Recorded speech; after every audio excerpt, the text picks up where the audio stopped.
Κάποτε είχα γνωρίσει μια μέρη που είχε δυο μάτια γλυκά φωτεινά. Μαζί περπατήσαμε χέρι με χέρι και αγαπηθήκαμε στα σκοτεινά. Φοβόταν την μέρη μην έρθει ο παππούς της και μη μας τσακώσει σε κάποια γωνιά. Και είπα και εγώ λες να έρθει κρυφά να μας στήσει καμιά παγανιά. Πίσω απ' τις λευκές και τις ακακίες της είπα για σένα η καρδιά μου πονά. Και εκείνη που είπε μη λες.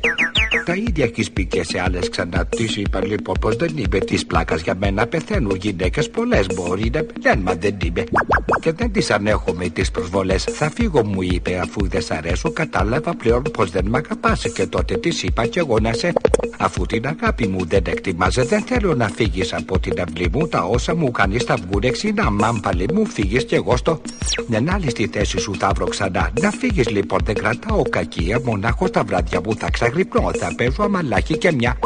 Το πόνο μου έτσι κι εγώ να ξεχνώ. Θα γράφω τραγούδια για να βρω τη λύση. Πολύ πικραμένα μελαγχολικά. Γιατί αν είχα ποτέ δεν θα μου φεύγεις οριστικά. Τέτοια τραγούδια δεν γράφω για άλλες. Γιατί ίσως πρέπει να λογοκριθούν. Και αν δεν τα περάσουν αυτές από το ραδιόφωνο δεν θα ακουστούν. Ένα τραγούδι έχω γράψει όλο κι όλο. Το μόνο που μες στην καρδιά μου γυρνά. Μήπως θα πρέπει να δώσω και τη λογοκρισία που δεν το περνά. Βαρέθηκα από όλους να ακούω τα ίδια. Πως τέτοια τραγούδια δεν είναι σεμνά. Και όμως μας έχουν πλήξει από το ραδιόφωνο καθημερινά.